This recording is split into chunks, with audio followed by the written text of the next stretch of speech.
ఎంత భయభక్తులు కలిగిన వాడుగా ఉండేవాడండి. ఒక దావీదు గారిని మనం ఆలోచన చేయగలిగితే, ఒకవైపు గొర్రెలు మేపుకుంటూ, ఒకవైపు పాటలు పాడుతూ, ఒకవైపు పాటలు రచిస్తూ, వాటికి మ్యూజిక్ డైరెక్టర్గా ఎన్ని టాలెంట్లు ఉన్నాయి దావీదు గారు అంటే. అన్ని టాలెంట్లు ఉన్నాయి.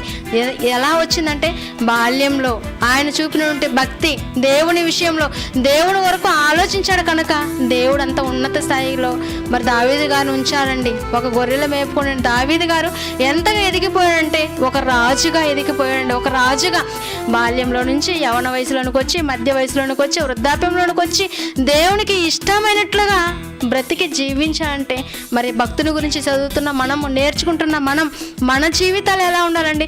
ఒక దావీదుని చూసినప్పుడు ఇదిగో నేను ఎందుకు బ్రతకలేకపోతున్నాను, ఒకనాడు దావీదు గారు ఎందుకు అలా జీవించారు ఏంటో తెలుసా?